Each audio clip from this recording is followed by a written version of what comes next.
Muy bien, entonces, bueno, ya que está la mayoría, buenos días a todos, a todas. Gracias por su asistencia, muy buena asistencia, así que mantenerla hasta fin de año.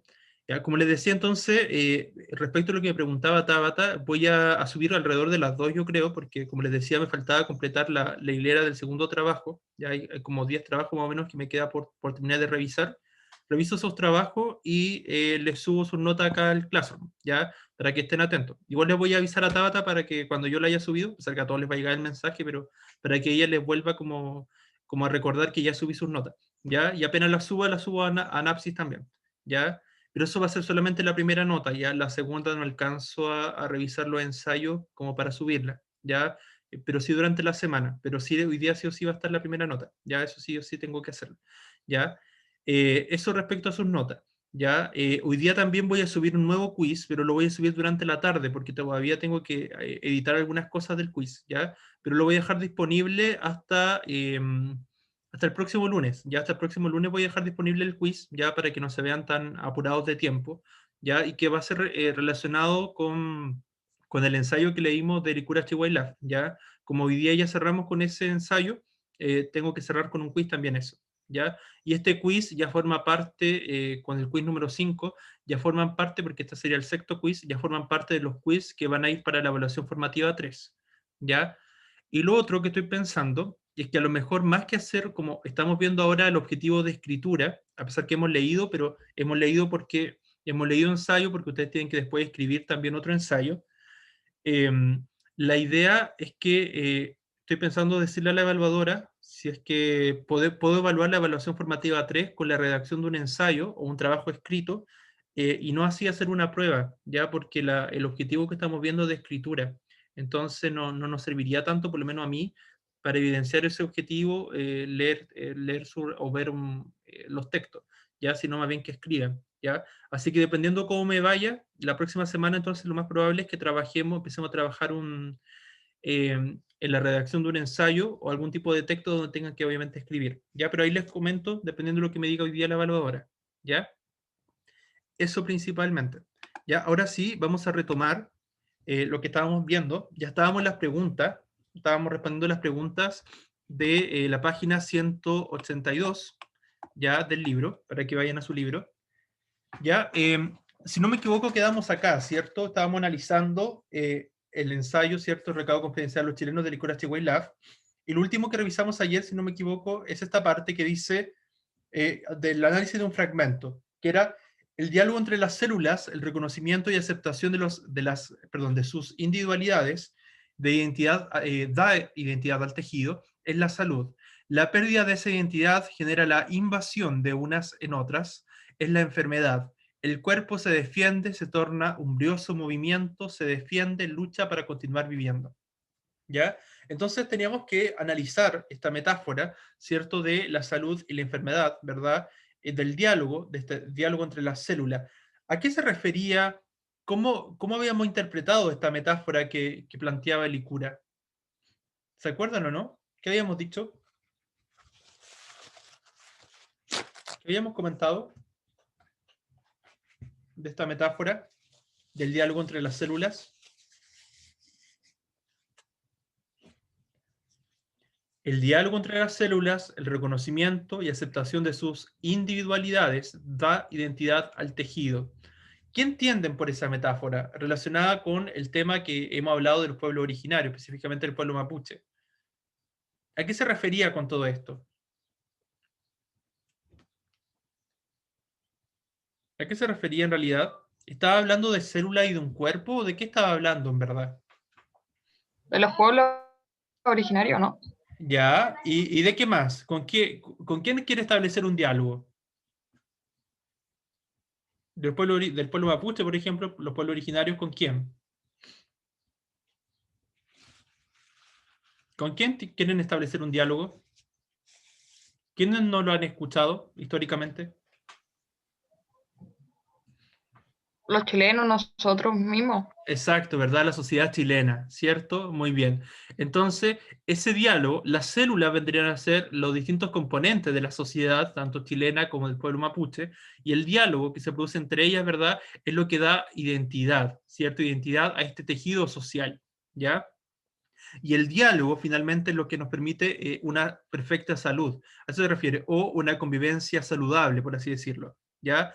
Sin embargo, ¿cierto? La pérdida de esa identidad genera la invasión de unas en otras. O sea, cuando nosotros perdemos nuestra identidad, cuando no sabemos quiénes somos, cuando perdemos nuestras culturas, nuestras raíces, es que finalmente se genera esta enfermedad o esta ausencia de diálogo.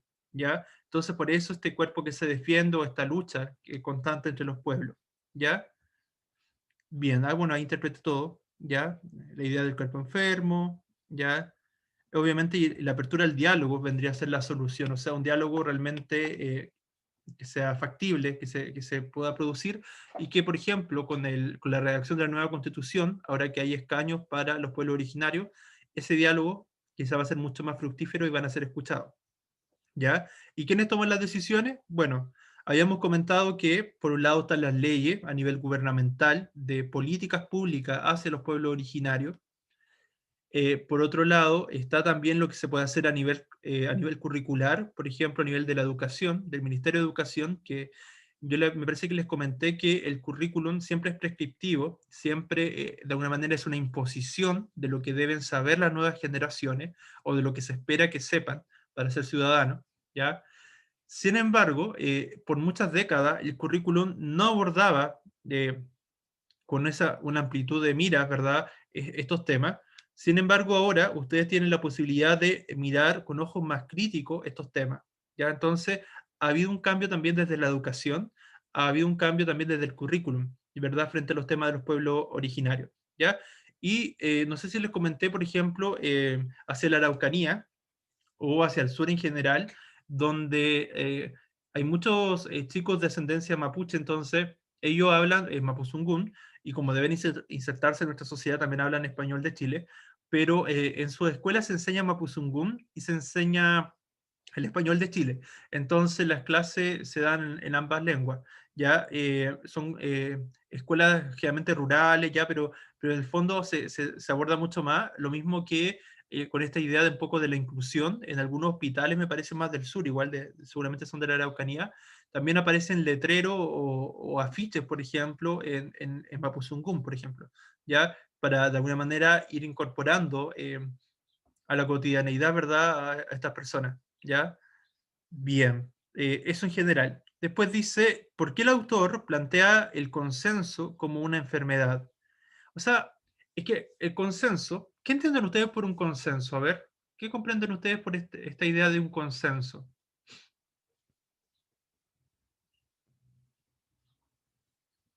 ¿Qué es un consenso? Un acuerdo que favorece a dos partes. Ya. Y si pensamos desde el punto de vista chileno y junto al punto de vista de los pueblos originarios, ¿se ha llegado realmente a un consenso? No, en realidad no, Ya, porque uno va a salir ganando más que otro. ¿cierto? Como se ha tendido a mirar más, muy bien, más como hacia un lado nomás, hacia un sector, ciertos privilegios para un lado y no para el otro, que eso pasa en los pueblos originarios y pasa con muchas cosas en nuestra sociedad, pasa que se generan desigualdades, que se generan faltas de diálogo y que en realidad no se escucha al otro y no se llega a un verdadero acuerdo, sino como medidas parche muchas veces. Entonces realmente eso se relaciona con esta idea de la enfermedad que planteaba Elicura, ¿cierto? Porque realmente no hay un diálogo de ser escuchado, donde realmente se escuche la otra visión y se diga, mira, bueno, a ti te ha afectado esto que estamos haciendo de tal manera, por lo tanto te vamos a recompensar o vamos a hacer tal cosa para tu beneficio. Eso nos ha dado, ¿ya? Entonces, un verdadero diálogo implica ya no pensar en nosotros, por ejemplo, en lo que nos conviene a nosotros, sino también en algo que beneficie a ambas partes, ¿ya? Eso hace falta y no se ha dado en realidad. ¿Crees posible construir un consenso sano en relación con las diversas identidades y culturas que habitan Chile?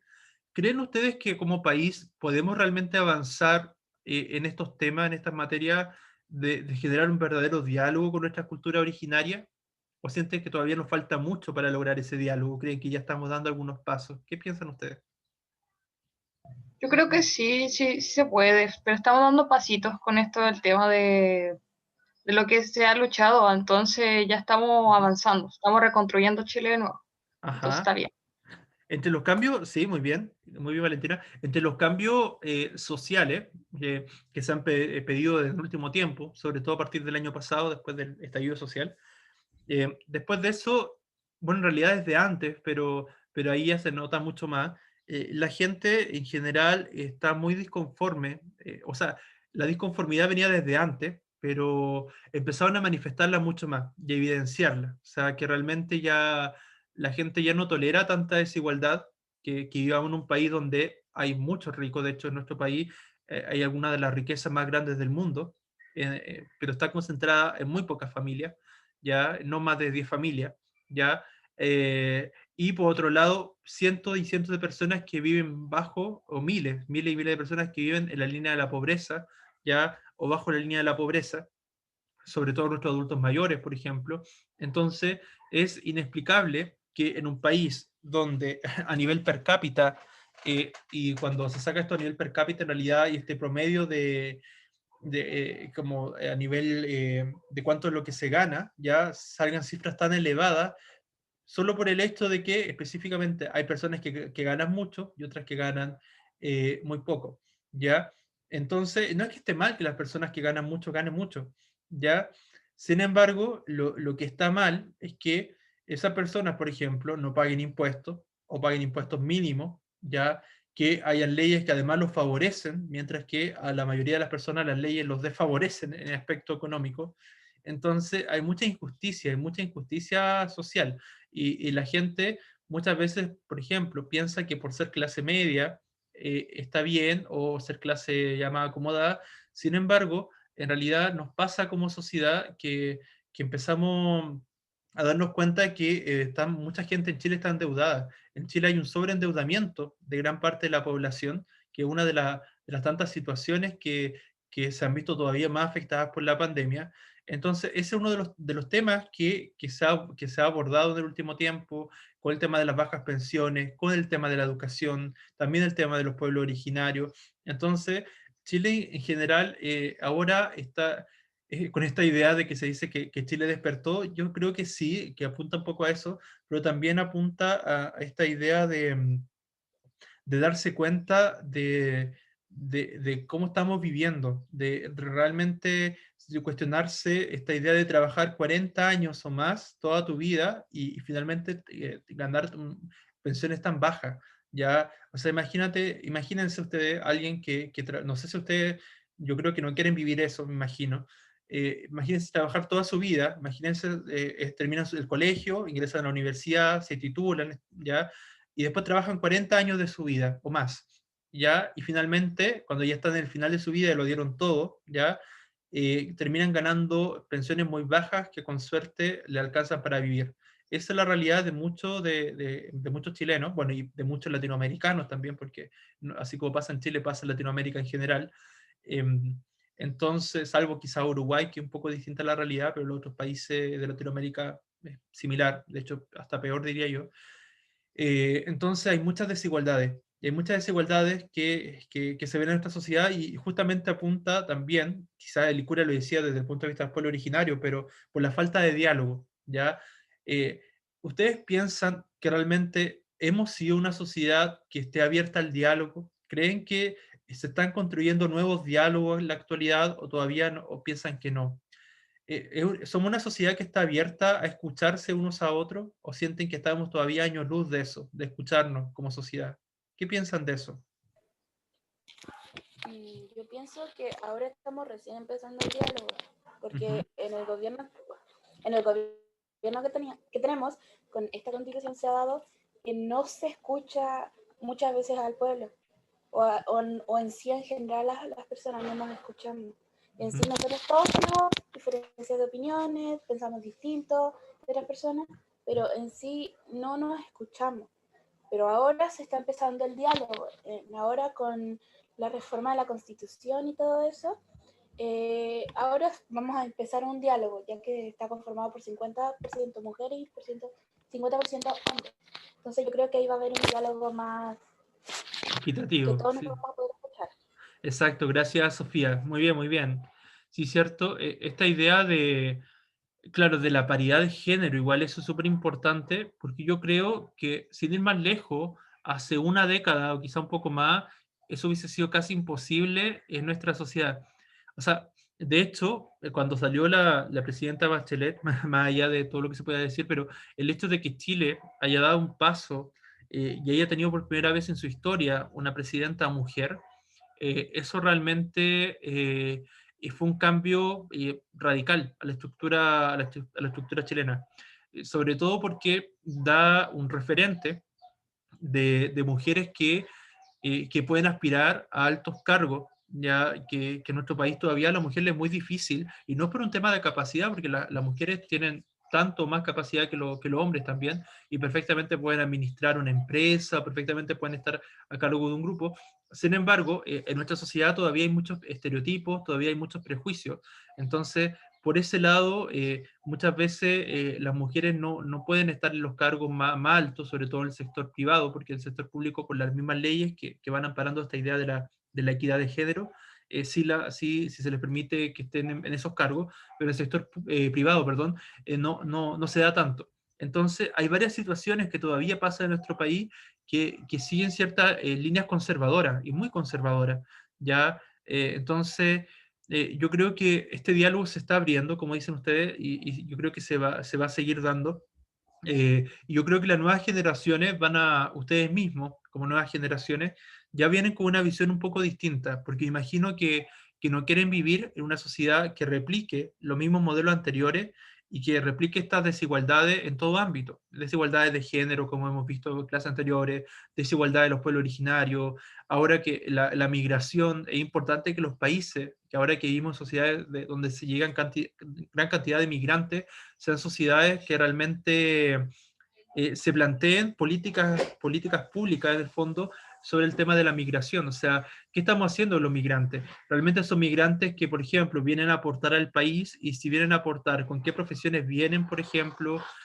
¿Cómo podemos ayudarlos? ¿Qué beneficios o derechos tienen? Ya, ¿qué leyes lo amparan, por ejemplo? O sea, es importante hacerse cargo de todos estos temas, incluido también el tema de los pueblos originarios.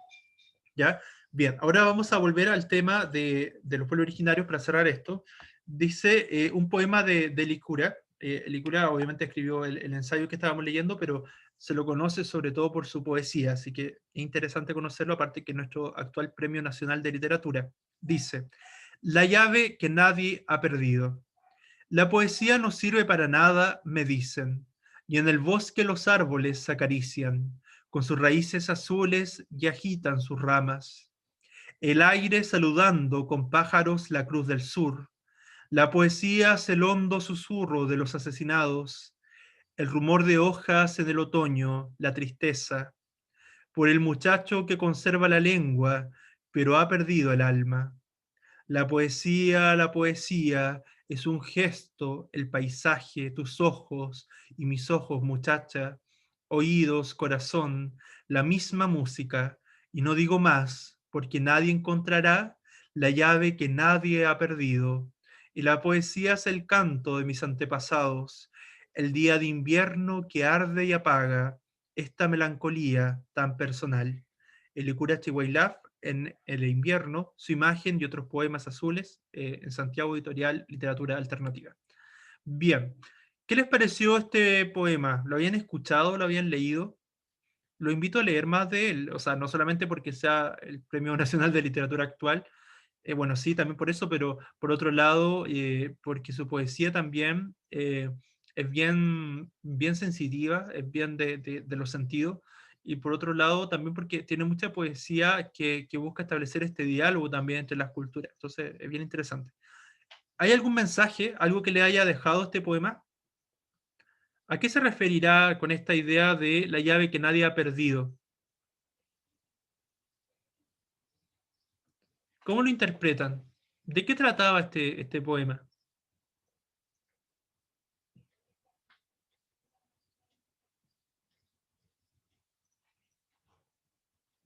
¿Cómo lo interpretaron? ¿Hay algo que le haya dado sentido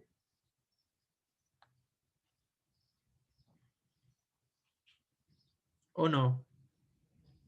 ¿Qué piensa Cura acá, o el hablante, si queremos mejor, sobre la poesía?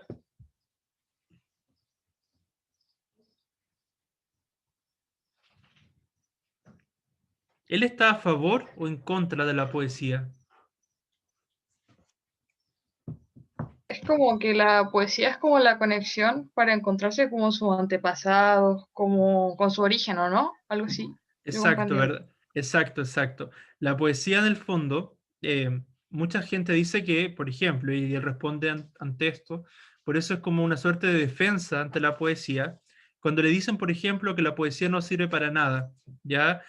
Sin embargo, el cómo responde ante eso, responde, por ejemplo, diciendo que la poesía está en los bosques, los árboles que se acarician, está con sus raíces azules, está cuando se agitan las ramas, está en el aire, saludando con los pájaros la cruz del sur. O sea, la poesía está en todos lados, no es algo que solamente es el bello lenguaje, ¿no? No es solamente eso, no es solamente la escritura, sino o la lectura o la oralidad, sino también la poesía está en la naturaleza. Y eso nuevamente se corresponde con esta idea de lo que hemos visto en las clases anteriores de la cosmovisión mapuche, de que es una cultura que de por sí, en su forma en que expresan las palabras, es muy poético. Acuérdense que ellos condensaban en una sola palabra muchos significados, muchas palabras en nuestro idioma, ¿ya? Por ese lado, la poesía está en todas partes también, no solo, así como está en el idioma, también está, por ejemplo, en la naturaleza, en los distintos ámbitos de la naturaleza, ¿ya? Y también después lo vincula cuando dice, la poesía es el hondo susurro de los asesinados, el rumor de hojas en el otoño, la tristeza, o sea, son sentimientos, los sentimientos que despierta, ¿cierto? Esta naturaleza de los asesinados porque claramente está haciendo referencia a los pueblos originarios, específicamente al pueblo mapuche y sus ancestros asesinados en el fondo, ¿ya? Fue el muchacho que conserva la lengua pero ha perdido el alma. Esto mismo es bien interesante porque ahí está haciendo una crítica, igual si queremos interpretarlo, a la imposición de la lengua española como lengua y cultura dominante. Eso tiene un nombre en lingüística, se llama superestrato, ¿ya? Cuando una lengua se superpone a otra y la domina, ya que es lo que pasó con la lengua de los conquistadores españoles acá en Latinoamérica. Eh, y las lenguas que estaban previamente, las lenguas originarias, se llama también en lingüística lenguas de substrato o lenguas que estaban antes, ¿ya? Y que luego quedan de alguna manera dominadas por esta lengua que se impuso, que era la lengua española. Entonces, ¿qué pasa? Que por ejemplo, los mapuches siguen hablando mapuzungún, siguen conociendo su lengua, sin embargo, se ven obligados en el día a día, para sobrevivir en la sociedad chilena, a hablar español de Chile. Entonces, por eso les pasa que ellos, claro, siguen manteniendo su lengua, sin embargo, han perdido un poco su identidad. Y al perder su identidad, al no poder expresar su lengua con total libertad, como uno interpreta Licura al menos, es una pérdida del alma, ¿ya? Esa es la relación que hace, ¿ya? Porque la lengua, acuérdense, que en esta misma cultura lo implicaba todo, implicaba tu identidad, implicaba el legado de tus ancestros, como era una cultura que se construye sobre la oralidad, sobre todo ahí, claro, están las leyendas, la historia, la memoria del pueblo, ¿ya? Entonces todo eso se da. Y bueno, lo demás es un poco lo mismo, un poco romántico, los ojos muchacha, ya, o sea, en el amor también, lo demás es en el oído, la música, ya todo, o sea, todo el arte también está presente. ¿Ya? La poesía es el canto de mis antepasados, nuevamente esta idea de la oralidad, la transmisión vía oral, y lo antepasado nuevamente, ¿por qué? Porque se transmite a través del idioma, a través de la memoria, ¿ya? Básicamente, y esa melancolía, esa tristeza, esa nostalgia de algo que se ha ido perdiendo, ¿ya? Es un poco lo que apuntaba este poema, ¿ya? Bien, a partir de lo que comentaba, bueno, en realidad creo que les di un poco la respuesta, porque acá nos preguntan qué tema de la identidad aparece en el ensayo y en el poema. Bueno, se lo mencioné, ¿cierto? Que era la memoria, el tema con lo antepasado, la lengua, ¿cierto? Todas esas características estaban presentes, ¿ya? ¿Y La por qué naturaleza la y naturaleza? las estaciones también, ¿no? ¿Y la qué? ¿La naturaleza ahí? Perdón. Y las estaciones, cuando nombraba la luna, Sí, las estaciones del año también, sí, sí, súper bien, muy bien. Eso también le da identidad, también, muy bien. ¿Y por qué el hablante experimenta esa melancolía tan personal? O sea, yo le di una interpretación, pero no sé qué otra interpretación le dan ustedes. Esta melancolía que siente el hablante acá.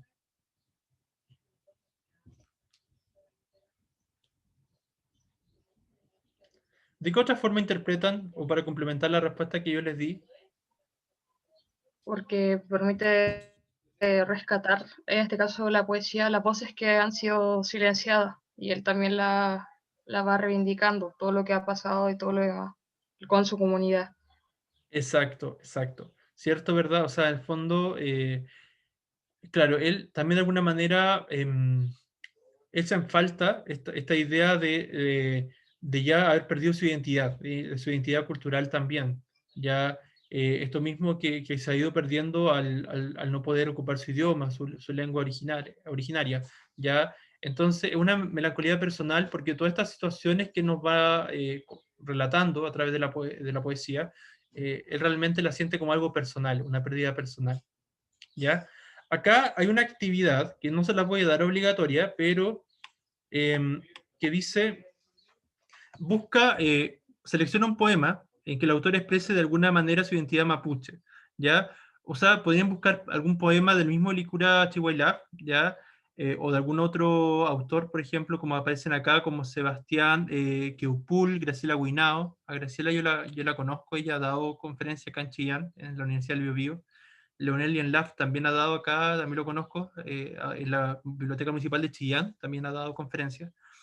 Sonia Caicheo no lo ubico, pero Jaime Buenún, Adriana Paredes, Maribel Mora. Maribel Mora también la he escuchado en la Universidad del Biobío, porque como acá estamos en el sur, igual es más factible que ellos vengan a dar o participen en actividades culturales. Yo tuve una profesora cuando estudiaba, que ella estudiaba la literatura mapuche, y somos de hecho amigos, pues entonces ella siempre que hacía actividades con ellos, invitó a algunos de estos escritores, me acordaba que, uy, por eso yo participaba, porque también leía poesía y también me gustaba escucharlo.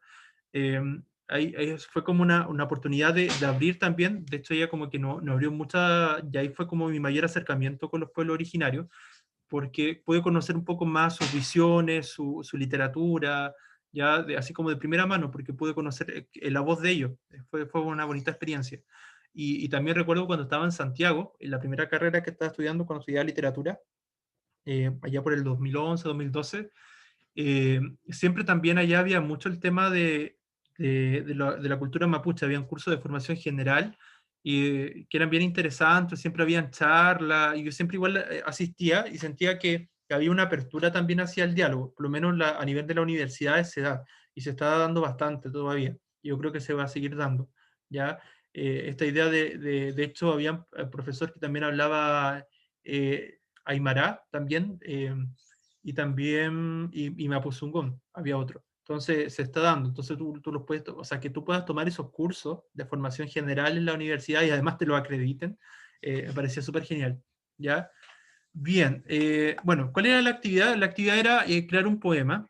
Yo estaba pensando darles dos a tres décimas a las personas que para la próxima clase me escriban, o sea, me traigan el poema y escriban ustedes un comentario de análisis de ese poema para agregarlo a su nota.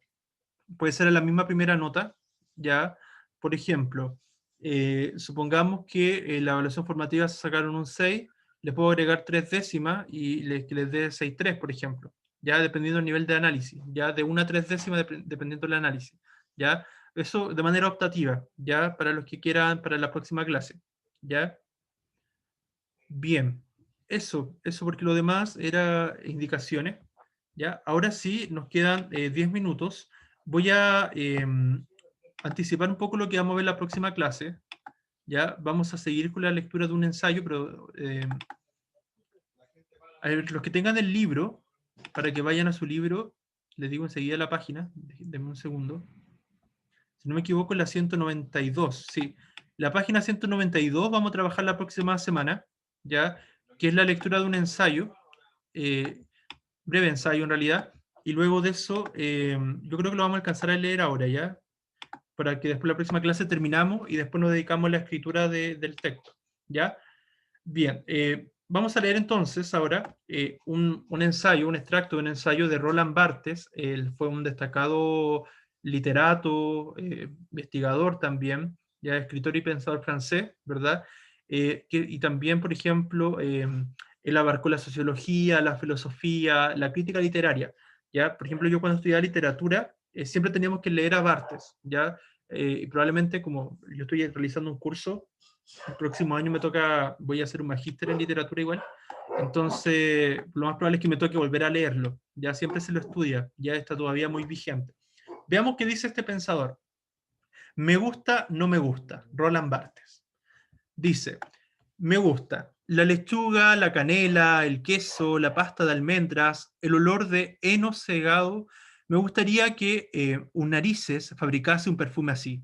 Las rosas, las peonías, la lavanda, la champaña, las posiciones ligeras en política, Glen Gould, la cerveza excesivamente fría, las almohadas chatas, el pan tostado, los cigarros habanos, Handel, los paseos mesurados, las peras, los duranos blancos o de huerta, las cerezas, los colores, los relojes, las estilográficas, las plumas fuentes, los entremeses, la sal cruda, las novelas realistas, el piano, el café, Pollock, Twombly, toda la música romántica. Sartre, Brecht, ahí está citando autores, Sartre, Brecht, Verne, Faulkner, Einstein, los trenes, los Medoc, el Bussy, claro, de Le Bussy, tener sencillo, Bouvard y Pecuchet, caminar con sandalias de tarde por los caminos secundarios de Sud-West, el codo que forma Ador, visto desde la casa del doctor de los hermanos Marx, el Serrano a las 7 de la mañana al salir de Salamanca. Acá, aunque parezca muy cotidiano, pero está haciendo una descripción, o está haciendo una, como sería, es lo que se llama enumeración caótica. Hay una técnica que es contemporánea, por así decirlo, que es una técnica narrativa, que es la enumeración caótica, ¿ya? Donde tú empiezas a enumerar varias cosas como que aparentemente no tuvieran sentido, pero en realidad sí lo tienen, porque en realidad él está, si se fijan en esta descripción, está agrupando objetos, situaciones, por ejemplo, de que les gustan, cosas que le gustan, ya, por ejemplo, parte por la lechuga, la canela, el queso, pero después en esto que le gustan pasa de los gustos como más como de gustar como para comer, por ejemplo, y por otro lado después pasa a un gusto más elaborado, a un gusto, por ejemplo, literario, ya o musical o artístico. Entonces ahí después empieza a citar a Sartre, a Brecht, a Verne, a Faulkner, a Einstein, etc. ¿Ya? Y lo cita porque en el fondo, lo que él va a plantear en este ensayo de alguna manera, esta idea del gusto, ¿ya? De dónde nace el gusto y cómo el gusto también tiene distintos niveles de análisis. Nosotros hablamos de gustar constantemente, que nos gusta algo, no nos gusta algo. Sin embargo, cuando hablamos de que nos gusta un libro, o que nos gusta una música, o que nos gusta una obra de arte, o que nos gusta una serie, o nos gusta una película, por ejemplo, ya no es el mismo gusto que, por ejemplo, de tu plato favorito, o ya no es el mismo gusto, por ejemplo, de tu día perfecto, por así decirlo, qué sé yo, sino que es un gusto más elaborado, ¿ya? Pero también responde a una idea del gusto, ¿ya? Vamos a ver cómo desarrolla esta idea. Después dice, no me gustan los perros falderos blancos, las mujeres en pantalones, los geranios, las fresas, el clavicordio, Miró, las tautologías, los dibujos animados, Arthur Rubinstein, las casas quinta, los mediodías, Seattle, Bartók, no, perdón, no está leyendo Seattle, era Satie, Bartók, Vivaldi, llamar por teléfono, los coros de niños, los conciertos de Chopin, el órgano, Carpentier, eh, sus trompetas y sus timbales, lo político sexual, las escenas, las iniciativas, la fidelidad, la espontaneidad, las veladas con gentes que no conozco, etc. ¿Ya? Ahí está lo que no le gusta. ¿Ya? Me gusta, no me gusta. Esto no tiene la más mínima importancia para nadie, aparentemente. No tiene sentido. Por eso esta idea de la numeración caótica. Y sin embargo, todo esto quiere decir, mi cuerpo no es igual al tuyo. Ahora, él está comparando esta idea de lo que le gusta y lo que no le gusta con esta idea de la identidad también. Ya de la identidad personal también. Ya en el sentido de que todas las personas somos un mundo, porque todo en el fondo por muy parecidos que seamos algunas personas, pero en el fondo todos somos únicos, somos individuales, porque a todos nos gustan en el fondo cosas diferentes, o no nos gustan las mismas cosas, ¿ya? Entonces, cuando hablamos de nuestra identidad, también parte por eso, aquello que nos gusta y aquello que no nos gusta, ¿ya? Así, en esta espuma anárquica de los gustos y las repugnancias, o lo que no les gusta, suerte de picadillo distraído, se esboza poco a poco la figura de un enigma corporal que compele a la complicidad o a la irritación. Aquí comienza la intimidación del cuerpo, que obliga al otro a soportarme liberalmente, a permanecer silencioso y cortés ante goces o rechazos que no comparte. Una mosca me molesta y la mato. Uno mata lo que lo molesta. Si no hubiese matado a la mosca, hubiera sido por puro liberalismo. Soy liberal para no ser un asesino. ¿Ya? Este ensayo es mucho más extenso. Yo creo que si lo leemos hasta ahí igual vamos a quedar cortos, ¿ya? Pero igual nos puede despertar la reflexión. Las preguntas ya las vamos a dejar para la próxima clase, ¿ya? Para que las tengan presentes. Por ejemplo, dice, revisa la afirmación al inicio del tercer párrafo, qué sentido da a la lista de gustos anteriormente expresada. Luego, a partir de lo anterior, explica por qué el emisor cierra los dos primeros párrafos con la expresión etc. Escribe brevemente tu lista de gusto y no gusto. Eso, no sé si será necesario hacerlo, ¿ya? Pero sería un interesante ejercicio. Lo podríamos hacer igual, ¿eh? Podríamos hacerlo, pero quizá a algunos les va a dar pudor, entonces eso me preocupa, ¿ya? Esta idea de escribir los gustos y los no gustos, pero sería interesante hacerlo, lo voy a pensar, ¿ya? Donde se incluya música, comida, sensaciones y otros aspectos que vengan a tu mente. Esta idea de la numeración caótica me parece súper interesante como técnica, a los que les gusta la escritura, porque te permite expresar tus pensamientos casi de manera libre, así como casi poniendo lo primero que se te viene a la mente. Entonces igual resulta interesante, ya porque uno, con esta idea del consciente y del inconsciente que proponía Freud a principios del siglo XX, uno se deja entrever tus pensamientos y muchas veces esos pensamientos sin filtro, que te permiten conocerte más también. Entonces igual es interesante, ¿ya? Bueno, lo otro lo vamos a conversar después, ¿ya? Bien, eso respecto a la clase de hoy, ya para ir avanzando. Y no sé si igual alguien más atrasado, a ver, está Bárbara Astudillo y Matías Tapia. Sí, creo que están todos los que me dijeron presentes. Matías Tapia, Astudillo, sí también. Sí, y creo que no llegó nadie más después. ¿Alguna consulta? Ya, como les dije, hoy día, de aquí a las 2, espero ya tener sus notas. Se las subo, igual a usted le llega el aviso, pero le voy a avisar a Tabata igual para que ella les diga que ya subí sus notas, ¿ya? Pero más o menos ahora, entre las 2 y las 3, voy a haber subido las notas, ¿ya? Esos chicos, y los que me deban algún trabajo, enviarlo, ¿ya? Ojalá lo antes posible. Ya, chicos, cuídense mucho, que estén muy bien. Chao, chao. Chao, profesor, cuídese. Gente, Chao. cuídese. Igual ustedes. Chao, chao. Que estén Chao, muy bien. profesor. Chao. Chao. Cuídense. Chao, chao. Chao, Chao. profe. Chao, que estén muy bien. Adiós. Chao, profe. Chao, que tengan buena semana. Chao, chao. Encontraste una ahí.